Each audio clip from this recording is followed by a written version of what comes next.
Eh bien, salut à tous, c'est Jackie donc, qui vous présente le 1099e JJDA depuis le début de l'histoire de l'humanité. Merci beaucoup, public adoré, vous êtes encore là ce soir, de plus en plus nombreux d'ailleurs, ça me fait plaisir, merci beaucoup. Donc aujourd'hui, eh bien, j'ai plusieurs invités, je vais recevoir dans quelques instants, on va dire dans 3-4 minutes, une députée européenne. C'est la première fois qu'au JJDA, il y a une députée européenne. C'est Angélique Delahaye, applaudissements s'il vous plaît, qui va nous parler de Solal, qui facilite le don alimentaire. Voilà. Et en deuxième partie, eh bien, deux comédiennes, Anicia et Fanny, qui vont nous parler de l'école des monstres, sur scène au Beau Saint-Martin, tous les samedis. Donc vous voyez que c'est fort différent. Voilà. Eh bien, fidèles téléspectateurs du JJDA, sans plus attendre, je vais donc accueillir la divine, la sublimissime Angélique Delahaye. Applaudissements, s'il vous plaît. Bonjour Angélique Delahaye. Bonjour Jackie. On se fait la bise ou bah oui. On se fait la bise. C'est la première fois que j'embrasse une députée européenne. C'est la première fois que moi je vous embrasse, Jackie. C'est vrai, c'est vrai. Bon, alors donc, vous venez, Angélique, Oui. pour Solal. Oui. Voilà. Je vais donc montrer, ça c'est quoi? C'est le... Ça c'est la plaquette de La présentation. plaquette, Ouais. voilà. Ok. Mais avant de parler de Solal, j'aurais quand même parler de votre parcours, Si vous voulez. si ça ne vous ennuie pas. Pas du tout. Parce que c'est un parcours un peu incroyable, mais c'est atypique.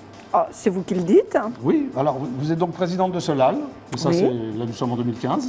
Tout à fait. Bien. Vous avez été agricultrice, Je le suis toujours. vous l'êtes toujours, députée européenne, Oui. conseillère régionale. Ça c'est fini. Oui, mais vous l'avez été. Je l'ai été, oui. Bon, c'est pas mal. Alors, vous dites, parce que j'ai vu ça dans votre dossier de presse, pour provoquer, je m'habille en orange. Là, vous êtes habillé à moitié orange, moitié jaune, ce sont les Oui. couleurs officielles Bah, du écoutez, JJDA. nous sommes assortis, Jackie, aujourd'hui. Oui, Je ne oui. savais pas que vous étiez en jaune, mais Hein, bon, voilà. Pour provoquer qui? Oh, pour provoquer d'autres partis politiques. Oui, comme le Modem, par exemple. Comme le Modem, par exemple. Vous êtes UMP, excusez-moi, j'ai Oui, pas... tout à fait. Ouais, à quel moment vous êtes lancé dans la politique? C'était quoi le... 2010, quand je suis partie pour les élections régionales. Et c'est Hervé Novelli, non? C'est qui vous Hervé a- Novelli qui est venu me chercher, oui. Oui, mais vous le connaissiez ou il est venu vous chercher? Oh, ben, je le connaissais parce que mes responsabilités professionnelles m'avaient amené à travailler avec le ministre des PME qu'il était à l'époque. Il a été secrétaire d'État, non, au commerce? Voilà, Ouais, il a été oui. secrétaire d'État au commerce et puis moi j'avais des dossiers à défendre et Et vous les avez bien voilà. défendu. La façon dont je me suis pris l'a au moins interpellée.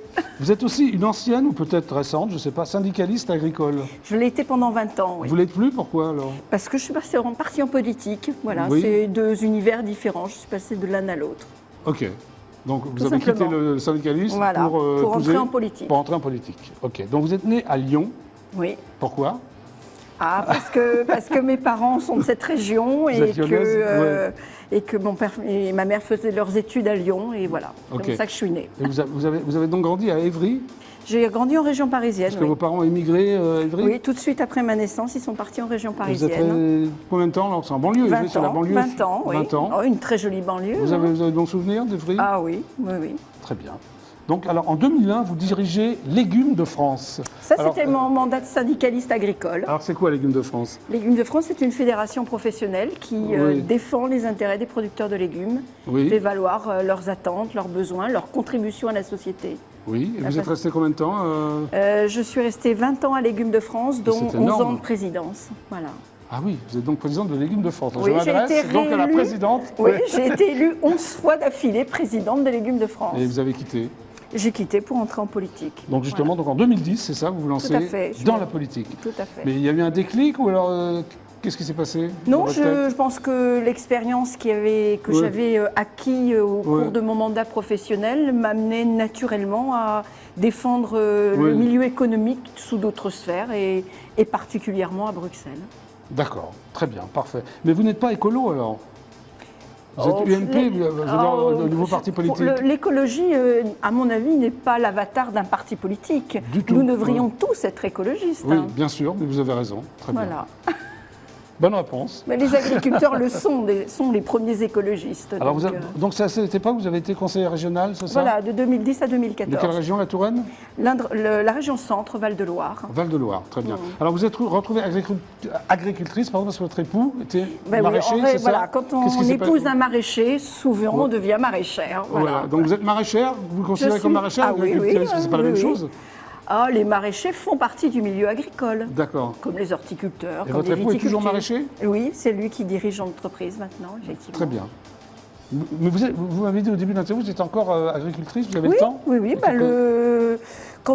Quand je ne suis pas à Bruxelles, oui, j'aime bien mettre les pieds sur l'exploitation et participer aux tâches qu'il y a à faire sur l'exploitation. Et ça fait combien de temps que vous êtes députée européenne? Eh ben depuis mai l'année dernière, mai l'année dernière, et j'ai pris mes fonctions au mois de juillet. Voilà. Est-ce que c'est facile pour devenir, c'est quoi le... Si un téléspectateur veut devenir député européen, par exemple, qu'est-ce qu'il faut faire? Quelle est la démarche? Je pense qu'il n'y a pas une démarche en particulier. C'est un parcours de vie. Moi, j'ai l'habitude de prendre les choses quand elles viennent, quand elles passent. Voilà, il y a des opportunités, il faut les prendre quand elles passent. Elles se représentent jamais deux fois. Donc, vous êtes présenté, comment ça veut dire un vote? C'est ça que Ah oui, j'ai fait acte de candidature. Et puis, vous êtes accepté? Les listes se sont montées et la tête de liste a considéré que je pouvais faire un bon second de liste. Voilà. Et vous vivez à Bruxelles ou parce que ça demande quand même... Non, je vis avec une valise entre la Touraine et Bruxelles et Strasbourg, voilà. Vous n'arrêtez pas alors? Non, je suis un peu intelligent voyageur. Oui, je suis maire de ma commune. De Saint-Martin-le-Beau, c'est en Touraine, c'est ça? Ah oui, c'est une très jolie commune, 3000 habitants. Oui. Une jolie commune viticole et maraîchère. Ce sont les deux activités agricoles principales ça tombe bien pour de la vous. commune. Bah oui. C'est pour ça que vous avez été élu. C'est pour ça que vous avez été élu, peut-être? Oui, je pense que c'est plus facile d'être élu quand on vit et quand on travaille sur une commune. Alors, est-ce que ça demande beaucoup de travail? Tout ça demande... Une ville de 3000 habitants? Oui, bien sûr, ça demande du travail, mais on est une équipe municipale, il y a 23 élus, il y a 6 adjoints. Mais vous êtes souvent en mairie? Pas vraiment. Oh, j'y suis allée 4 fois par semaine au moins. C'est énorme. Donc vous passez de Bruxelles... Il y a plein de moyens modernes pour communiquer avec les adjoints, avec les équipes. On n'a plus besoin d'être physiquement à un endroit pour faire les choses. Voilà. C'est vrai ça. J'utilise beaucoup les moyens modernes à ma disposition. Alors, vous avez fait des études d'interprétariat, c'est ça? Oui, alors à Bruxelles, j'en comprends 3. Vous n'en parlez aucune? Si, je parle l'anglais et l'espagnol. Oui. Je ne parle plus le portugais, non. Je le comprends, mais anglais, je ne parle plus. espagnol couramment. Et français, je suppose. Couramment, apparemment, vous parlez français. Oui, c'est plus pratique. Pour discuter ensemble, Jackie, je crois. Et vous avez un DOC de langue étrangère appliqué. Voilà, c'est ça. En fait, c'est ce diplôme préparé à l'interprétariat. Sauf que j'ai fini agricultrice, voilà. Mais comme quoi, vous voyez, comme quoi tout sert à tout dans la vie. C'est incroyable, ça. C'est un peu votre mari qui vous a poussé je n'ai pas commencé ma carrière professionnelle dans l'exploitation. Je l'ai commencé dans l'industrie. Et puis les hasards de la vie font que mon mari a souhaité que je rejoigne l'exploitation. Et voilà, c'est comme ça que j'ai épousé ce métier. Votre mentor, c'est Brice Hortefeux? Non. Mon mentor, je ne sais pas si on peut se dire les choses comme ça. J'observe beaucoup les hommes politiques qui sont en place. J'ai beaucoup travaillé avec Hervé Novelli. Oui, Brice Hortefeux est ma tête de liste. Donc j'ai beaucoup travaillé avec lui. Je continue à écouter, à observer le monde politique et essayer d'essayer de m'y intégrer. Bon. Donc maintenant, nous allons parler de Solal. Oui, on est quand même là pour ça. Pour parler de vous aussi, c'était bien. Moi, j'aime bien parler de parcours avant de parler de... C'est gentil. Moi, je n'ai pas trop l'habitude de me parler de moi. Alors, ça a été créé le 28 mai 2013. Oui, c'est très jeune. Alors, ce n'est pas vous qui avez fondé Solal? Non, Solal est une idée de Jean-Michel Lemétayer, ancien président de la FNSEA, qui malheureusement... Comment vous dites? FNSEA, Fédération nationale des syndicats d'exploitants agricoles. Très bien. Dont je faisais partie en tant que présidente de Légumes de France. Très bien. Voilà. Alors, quelle est la mission de Solal? Solal est là pour... Solal a plusieurs missions. La première, c'est de mettre en relation des agriculteurs et des associations caritatives de façon à ce que tout ce que produisent les agriculteurs puisse trouver un débouché. Quand je dis un débouché, c'est que quand on est agriculteur, on ne produit pas pour jeter. On produit pour nourrir. C'est plutôt bien ça. Or, une partie de nos produits, malheureusement, ne trouve pas toujours de place chez les consommateurs. Vous combattez justement. Voilà, et moi je ne supporte pas. Voilà, oui. je ne supporte pas le gaspillage alimentaire. Vous avez bien raison. Voilà. Non, mais je trouve ça très bien. Ça vous invite, de ce constat, avec Jean-Michel Lemétayer, qui lui ne supportait pas en tant qu'agriculteur que dans notre propre pays, des gens ne puissent pas manger à leur faim. Oui. On s'est dit, il m'a proposé de le rejoindre dans cette aventure et de créer cette structure qui fait le lien entre les agriculteurs qui ont des produits agricoles à donner et les associations caritatives qui en manquent. Alors, est-ce qu'il y a des statuts ? Oui, bien sûr. Alors, quels sont ces statuts, brièvement ? C'est la mise en relation entre des agriculteurs ou des coopératives, puisque on travaille aussi avec des coopératives, avec des industries agroalimentaires. Hein. Ça arrive qu'il y ait des industriels. On a fait une opération sur des rôtis. Il y a des industriels qui ont des pâtes à donner, voilà. Oui. Donc on collecte tout ça. C'est un énorme boulot, ça, au quotidien. Vous êtes combien dans cette Solal ? Une directrice. Oui, vous êtes deux ? Et une présidente. Voilà. Ah oui, d'accord. Mais je pense qu'on compte pour beaucoup, surtout elle. D'accord. Alors, est-ce qu'il y a les acquis ? C'est quoi exactement ? Les acquis, c'est beaucoup de tonnes de produits. Hein. C'est l'équivalent de presque 2,5 millions de repas. 2,5 millions de repas ? Oui. Ah ouais, mais c'est extraordinaire. Oui, et pourtant, quand on sait ce dont ont besoin les associations caritatives, le chiffre paraît très gros comme ça, et en fait, il est très petit au regard des besoins de nos concitoyens. Avant, vous trouvez ça très petit ? Ah oui. Oui, parce qu'il y a d'énormes besoins. Les attentes ?